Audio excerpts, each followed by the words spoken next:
the undisputed, most diabolical fantasy villains in the world, Fantasy Brain! What's up, Brainiacs? Welcome into another episode of the Fantasy Brains podcast, and I am so excited to bring you guys this episode today, as it is episode 6 of the 32-team series. Now, if you haven't been with us for episodes 1 through 5 of this series, the 32-team series is a series where I am going through all 32 NFL teams and analyzing them from a fantasy football perspective.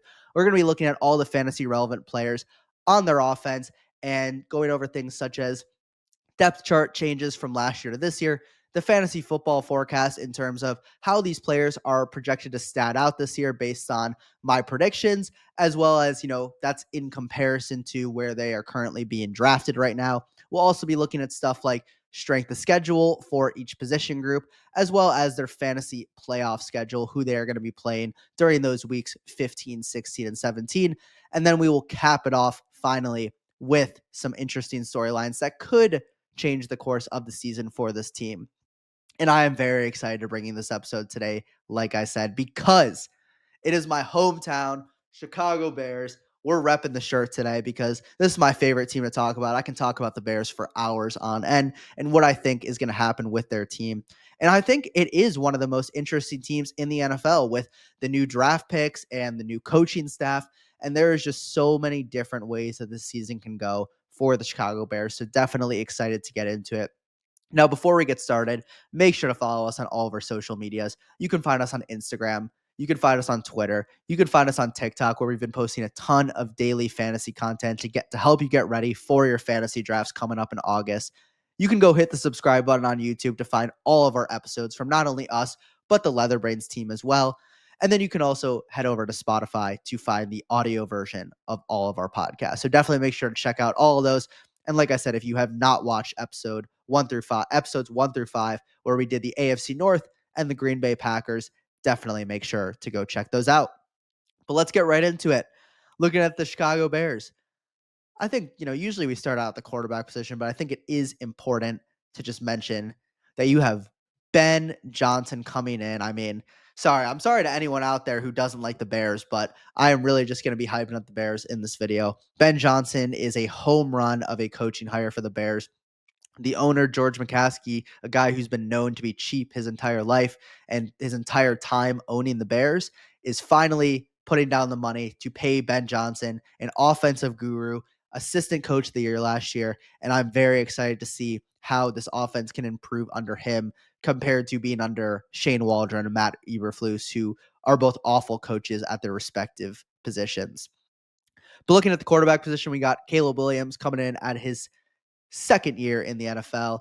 Now, he had a great rookie year. I wouldn't say great. He had a good rookie year, throwing for about 20 touchdowns, a little bit over 3,500 passing yards. And to put it in perspective, that's still a top 10 to 15 rookie season of all time. But it did get triumphed by, of course, Jaden Daniels and Bo Nix as well. So I think with Caleb Williams, you're really hoping that he's going to be able to take a step in year 2 and become that franchise quarterback that everybody hoped he would, which obviously includes not taking as many sacks as he did. Looking at the running back room, you keep DeAndre Swift, who is in his second year of his contract. Now, I don't like Swift at all as a player, but the Bears were not able to add anybody in the running back room from the draft, as they got sniped multiple times from guys that they wanted.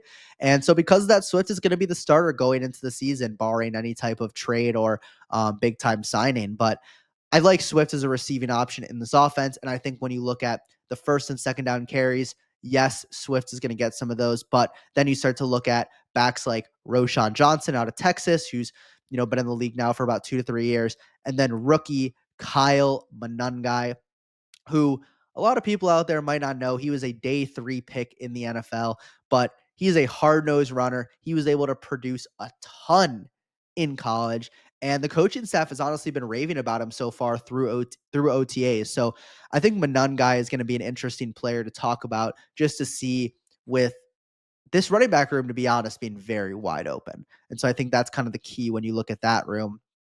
But the room that is not open at all is the receiver room. You have DJ Moore coming in as the receiver 1. Now, he wasn't great last year, but he still finished as a receiver 16 on the season after finishing as a receiver 7 the year before. So I think with DJ Moore, I'm predicting him to have another great year. I think that, he's going to be a great receiver for Caleb. He'll be Caleb's go-to guy this year. And I think the more important thing is that he is really the only proven asset on this team that's shown he can be a great receiver. Whereas, you have a guy like Odunze who's coming into year 2, similar to Caleb. And I like Rome a lot. I think he's a good player. I think he has a role in this league for a long time, and he is strong at certain aspects. But I did not see enough in his game to really think that too much of a breakout is going to come, especially with the addition of Luther Burden coming in as the receiver 3. The Bears selected him in the top 10 picks of the second round. In my eyes, Luther Burden was the receiver 1 in this draft class. Now, he has some off the field issues and some work ethic issues that need to be dealt with. But if you're looking at pure talent, this guy has talent off the charts. He's an elite route runner, an elite separator. He is impossible to tackle once the ball is in his hands.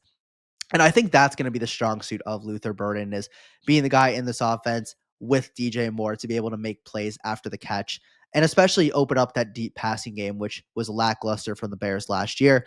So I think the way that we're looking at this team, you have DJ Moore on the outside, you have Odunze on the outside, and those are going to be the two guys playing in 2 receiver sets.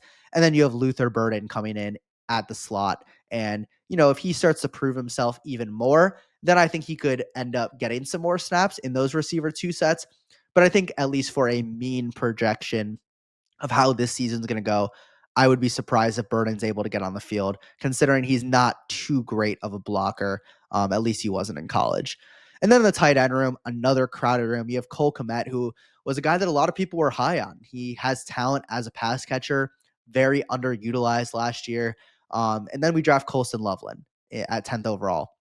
And Colston Loveland, I would say it is somewhat of what, or was somewhat of a questionable pick, but the rumor was on draft night that a lot of teams were trying to trade up for him. He is a receiver in a tight end's body, and I will say that has not always worked out. Example A, Kyle Pitts from a couple of years back. So I think Colston Loveland is going to be a good player in this offense, and I do trust Ben Johnson with the draft pick, but it is going to be interesting to see how these two players in Cole Kmet and Colston Loveland work with each other and how those snap shares line up. When you have 5 talented receivers / tight ends and you can only play really a maximum of 4 at a time on majority of plays, obviously there are 5 wide and you can play those types of sets, but somebody's hitting the bench. And it's hard to pick who's going to hit the bench because there is just so much talent in this room. And then when you look at the O-line, incredibly improved O-line with a brand new left guard with Joe Tooney, brand new center with Drew Dalman, and brand new right guard with Jonah Jackson. So the O-line should be a lot better, which should give Caleb more time and should also give better running lanes for the running backs, whether that's Swift, whether that's Roshan, whether that is Kyle Monangai. But let's get on to the meat of the episode here, the fantasy football forecast. So I got the Bears this year passing for about 3,600 yards, a little bit over that, 3,675, and 30 touchdowns. So assuming that Caleb does stay healthy, I think that is going to be his stat line for the season. I think the biggest change is obviously the uptick in touchdowns for him, and I think that's where he is really going to make his mark. Now, I will say with Caleb Williams, there are question marks. He had issues last year with accuracy, especially on passes over 10 to 15 yards. So there are things that he needs to work on, but I think he's a former number 1 overall pick from last year. Quarterbacks typically break out, if they do, in their second or third season, and the weapons and O-line have both improved, as well as the coaching staff, by a huge amount. So I think we can project Caleb Williams to have a much better year than he had last year, and that'll come with about 370 completions in this offense. I think Ben Johnson is going to want to rely on this pass game, considering the lack of running back depth on this roster and the lack of big play potential in that running back room as well, where Ben Johnson, when he was in Detroit, he had Jahmyr Gibbs, who can turn any play into a touchdown, and now you have a bunch of running backs who are not too fast in comparison to other guys in the league. But looking at where those yards are kind of dispersed, we have DJ Moore. I have him currently finishing as the running back or as the receiver 17 on the season. Now he's going as the receiver 21. So I love this price for him. Like I talked about, he is the proven guy in this offense. He is going to be the guy that you can throw it deep to. You can give him screen passes. He's going to be good on slant routes. He is the proven guy in this offense, and I will always trust that with a young quarterback and with a new head coach. And I think that they are going to give him a lot of targets. I love the fact that he will also have manufactured touches, and they will make sure to get him the ball. So I think DJ Moore, I think that anywhere from receiver 15 to receiver 20, I think he's a good pick. And I think that he could finish as high as a receiver, maybe 12 to 13. Now, when he was receiver 7 in 2023 with Justin Fields, he was the only receiver that was truly relevant on the roster.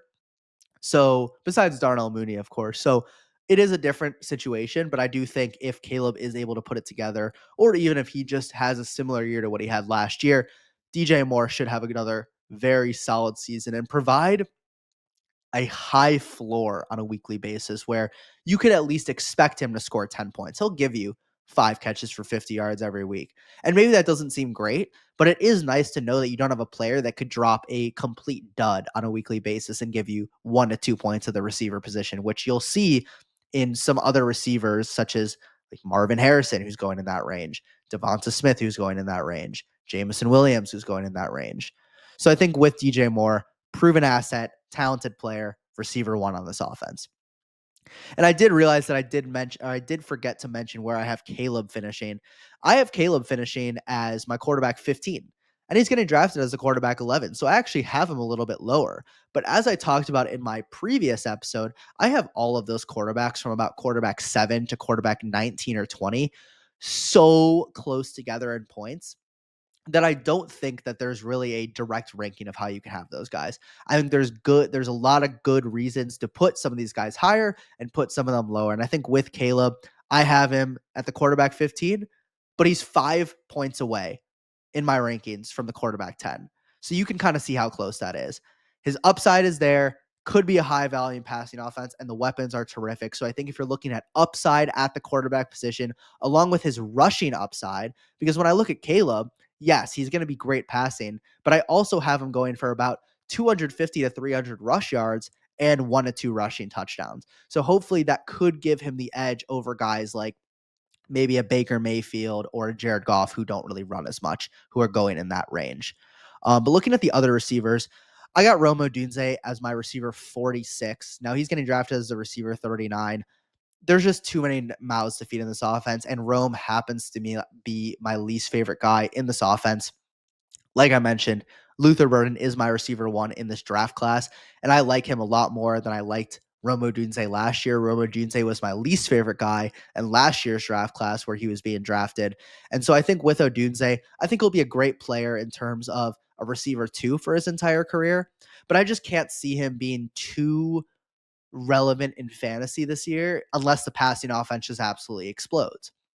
If Caleb goes out there, proves everybody wrong, goes out there, throws 4,000 yards, 35 touchdowns, then I think Odunze could be in for a low-end receiver 2 season.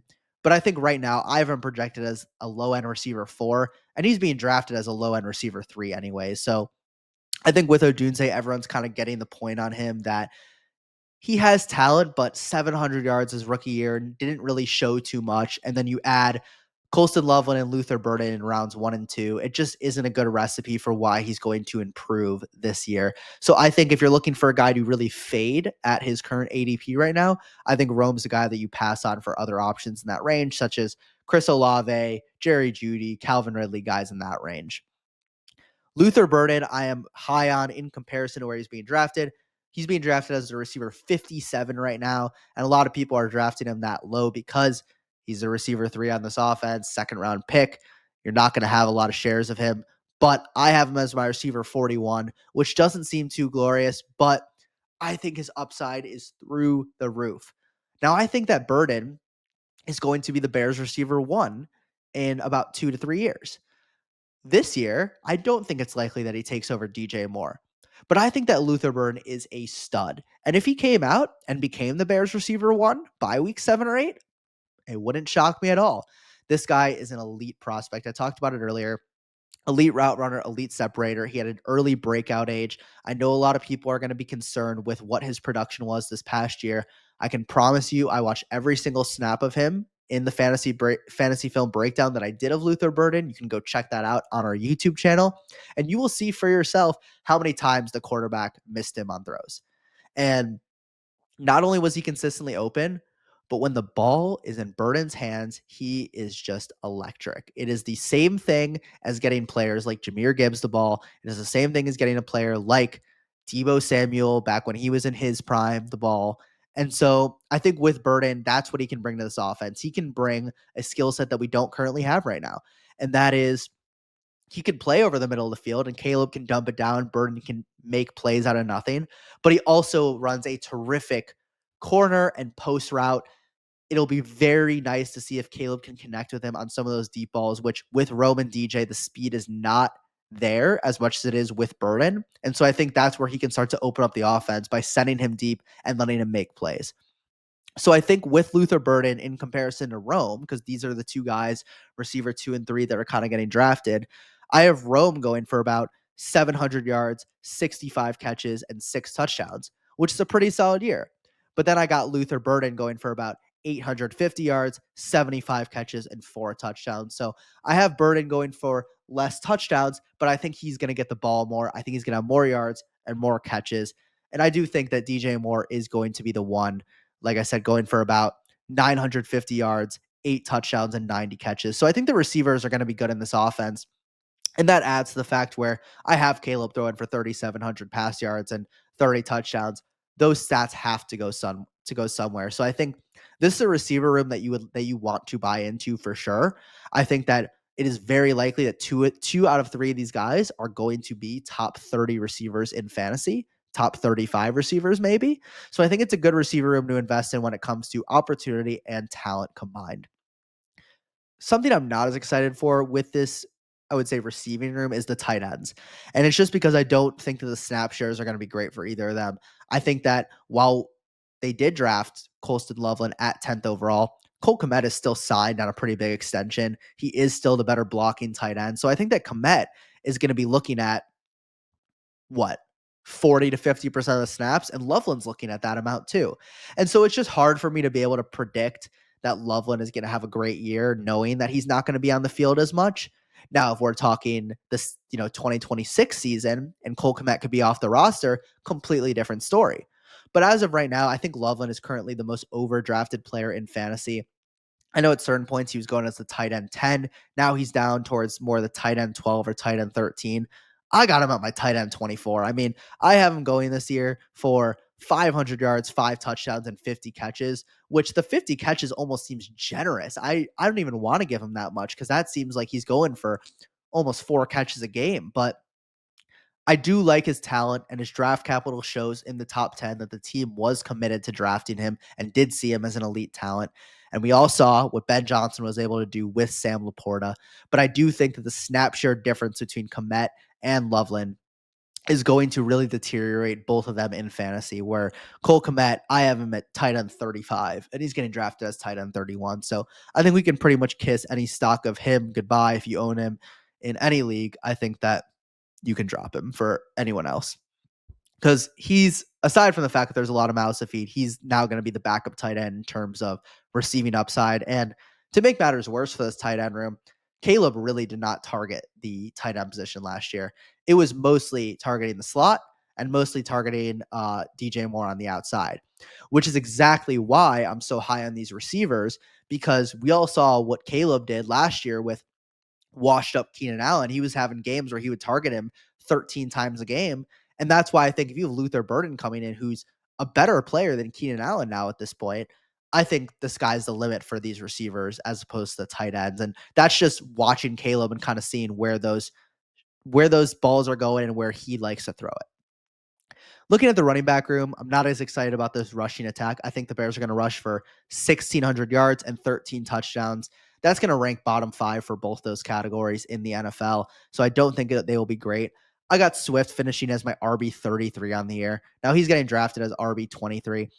I think it's a fine spot for him, but I think his upside is just so low. Like, I would rather just take the rookies behind him. Like, give me Quinshon Judkins. Give me Caleb Johnson. Give me RJ Harvey.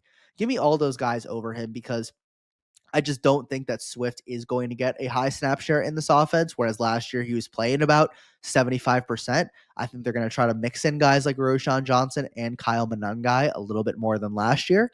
And so I have Swift going for about 650 rush yards and 4 touchdowns, but also getting about 40 catches and 250 receiving yards and another touchdown. So I don't think he's going to be bad. I think he's going to be a high floor player. He'll give you 8 to 10 points every week. He's a good guy to sub in if you have guys on bye weeks or guys that are injured for 1 to 2 weeks. But I don't think he is a high upside play whatsoever. So I'd rather take some of the other guys in that range who have potential to get into the high end RB2 if everything works out for them. So I think with Swift, that's how I project him. And I think Roshan is going to take a big bulk of that rushing. And I think he'll go for about 450 rush yards and 5 touchdowns, being more of the power back. And we could see him take a lot of the goal line snaps, which again is going to hurt Swift because he's going to lose that touchdown upside. And similar to the tight ends, Caleb really did not target the running back position at all last year. So I think that I would just stay away from this running back room. I think Swift is a fine play as an RB3 if you stacked up on other positions, but I am not excited about getting DeAndre Swift on my team. I think Monangai is a good last round pick in best ball. In redraft leagues, there's no reason to draft him whatsoever because there's nothing that's saying that he's going to be a productive player in fantasy this year. But let's move on now at this point to the strength of schedule and what the playoff games are looking like. So for the quarterback, it's going to be the 6th hardest schedule for Caleb, and that'll pair up with the 3rd hardest schedule for receivers. And so it is going to be a tough schedule for the Bears. They have a top three schedule in terms of difficulty in general of who they're playing this year in the NFL. So it's going to be a rough season for them, but that could bode well for them playing a positive game script for this passing offense. If the Bears are going to go down in these games, it means they're going to be throwing the ball more. They're going to have to be playing from behind. And so that's going to help, similar to how it did last year and why Caleb ended up with over 3,500 passing yards last year. So it is a little bit worrisome, but I think this receiver room is so talented that no matter what defense they're playing, there's going to be a mismatch. With DJ Moore, Rome Odunze, Luther Burden, and Colston Loveland, there is maybe 1 to 2 defenses that can genuinely match up with that in terms of you're like, okay, this will be a good matchup and they're not going to win every time. But against majority of these defenses in the NFL, I just can't see a way with Ben Johnson scheming and these receivers with the talent that they have, why they should be having so many issues like they did last year. Now for the running backs, it's 13th in terms of easiest. So it's right in the middle of the pack. Again, just kind of aids the fact that I don't think they're going to rely on the run too heavily, but you got to establish the run. They are still going to run the ball. I just don't love the options on this offense. And then the tight end, it's going to be the 5th easiest for Cole Kmet and Colston Loveland, but I've mentioned it in previous episodes. I do not look into the tight end strength schedule as much just because you don't know who's going to be guarding the tight end, especially with Colston Loveland on this team, who is a receiver in a tight end's body. And so you have no clue where he's going to line up. You have no clue if it's going to be a nickel corner or a safety or a linebacker or an edge rusher guarding him. And so I think when you're looking at the 5th easiest schedule, it doesn't really change my opinion on drafting any of these guys. Whereas, with these other receivers, I think the value's there for them to have spike weeks and for them to really go above their current projection. Whereas with the tight ends, I just don't see how it matters as much. And then looking at the playoff schedule, Bears are at home against the Browns in week 15. They're at home against the Packers in week 16, and then in San Francisco week 17. So it's not a great schedule. The Browns is not a great game just because those games, especially against the Browns, are always going to be a slugfest, probably low scoring, probably a rainy or a snowy game. Same thing with the Packers. It's a Bears-Packers game. And then I do really like the week 17 at 49ers game where it could be a shootout between Caleb Williams and Brock Purdy and could be a very important game in terms of positioning if the Bears and 49ers are both playing for the playoffs, which also I like in week 16 against the Packers because it just more gives you reason to feel motivated that your players are going to be playing for something during those weeks. Whereas a team like the Browns, they're going to be most likely out of the playoff race by week 16 and week 17. So they're not going to have as much to play for. If there's a player that's questionable, they might just decide to sit him as opposed to risking injury for a game that doesn't actually matter for them. So I think it's a fine playoff schedule, nothing to really look forward to, but I do like the 49ers matchup in week 17, especially because that will be a warm weather game in the heart of December. And then before we cap off this episode, let's look at some miscellaneous storylines. And I think the main question is just like, how much does this team improve with Ben Johnson calling plays? I am all in on Ben Johnson. If you're going to ask me who am I more confident in, whether that's Caleb Williams, whether that's Ben Johnson, I think Ben Johnson is easily the more proven asset. We've seen what he was able to do in Detroit. For 3 straight years, the offense improved. Jared Goff was his quarterback, and I like Jared Goff. I think he's a great pocket passer, but with Goff, you're limited. You don't have the scrambling ability. You don't really have the throw on the run ability.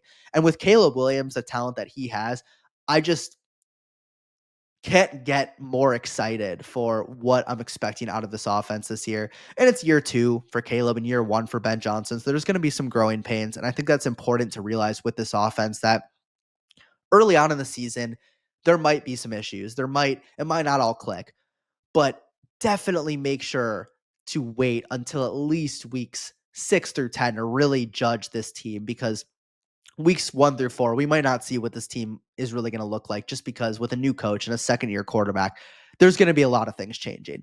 But I do think Ben Johnson is a huge upgrade, not only as a coach, but as an offensive play caller. And I think with the weapons that he currently has, which are, in my opinion, a top 5 set in the league, or maybe not top 5, but top 5 to 8, the sky is just truly the limit this year. And it's going to come down to whether or not Caleb can deliver them the ball on an accurate and powerful basis. We talked about the snap shares working out in the receiver and the tight end room, and how there could be some discrepancy when you look at, I think, the tight end position a little bit more. There is a situation where Loveland breaks out and he looks great, and then they decide, hey, we're going to play Loveland 80% of the time, and then Loveland looks like a great pick. I just don't see them shying away from Cole Kmet. I think he's proven to be a solid player. I think certain guys on the team look up to him as a leader as well. So I think the snapshots for the tight end are going to vary a lot and could change a lot on a game-by-game basis if you're playing a team like the Browns, where the Bears might be winning the game. I think Kmet is going to play more snaps because it's going to be a run-heavy game. Whereas with a team where you're playing the Bengals and you might be playing from behind, that's where it might be a more pass-heavy attack for the Bears, and where Loveland could see a higher percentage of snaps. And then I think the only other thing to really monitor is, do they add a running back? Is there a running back that comes in via trade? Do they go out and get a guy like Kenneth Walker? Do they go out and get a guy like Breece Hall mid-season if the season's going really well, but the running back position is looking lackluster? I would be for that as a Bears fan. Do I think it's going to happen? Probably not. But it definitely, if they were to trade for a running back, that would obviously kill all of the value of DeAndre Swift. So that's part of the worry for me, that I think that they could make another move for a running back to just even out the snap share even more. And why I think Monangai is probably the best value, just because he comes in as I don't want to say Pacheco just because they went to the same school, but comes in as a 7th rounder, hard-nosed runner, produced in college. And there's no reason why, with a weak running back room in Swift and in Roschon Johnson, there's no reason he shouldn't get a chance. Because just remember, in Detroit, Ben Johnson got rid of DeAndre Swift. So I have no reason to see why he has any loyalty to Swift, just because he's on the Bears now and Swift is also on the Bears and they don't have other options. So I think definitely look out for that. And definitely, remember the fact that the reason they got Gibbs was because they got rid of Swift in the first place.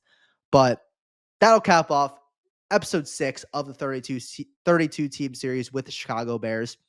I really hope that everybody enjoyed this episode. Definitely go out there and get some Chicago Bears on your roster this year, because they are going to be a fun team to watch. For all of our next videos, make sure to definitely leave us some comments in this video to let us know what you want us to do in those next videos, whether you want more projections for this season on a week-by-week basis, if you want more stats from last year, looking at how they went from 2023 to 2024 and why it might be any different from 24 to 25. If you want to look at more potential snap shares, whatever you want to see, definitely let us know in the comment section and we will bring that to you. And also make sure to follow us on all of our social medias at Leatherbrains on Instagram, on Twitter, on TikTok. Hit the subscribe button on YouTube, and then also check out the audio version of all of our podcasts on Spotify. I really enjoyed this one. I hope you guys did too. Make sure to check out our previous 5 episodes of the AFC North and the Green Bay Packers, and we will have the Detroit Lions coming up next. I'm very excited for that episode, and we'll see you next time. 3, 2, 1. Gotta blast! Thanks for checking out the Fantasy Brains. Don't miss next week's episode, Thursday at 6 p.m. Eastern. See you next week, Brainiacs.